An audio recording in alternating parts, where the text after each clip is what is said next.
gente vai terminar a nossa receita. Você pega a farinha, o leite, precisar do leite. Devagar. Devagar. Mas, não, tem que pôr tudo o leite.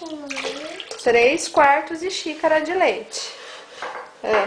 E uma colher de manteiga. 2 de manteiga. 2 de manteiga. 2 bem cheias. 2 bem cheias. Cheias. Mais uma. Bem cheiona. Mais uma, porque você não colocou muito cheio, então tem que ser mais cheio. Deixa eu ver. Isso, tá ótimo.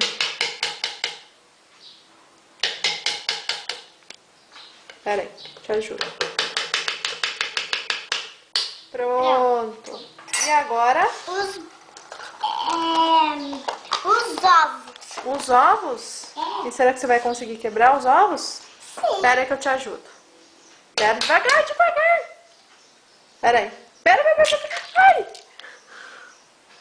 Pronto, nosso Joel.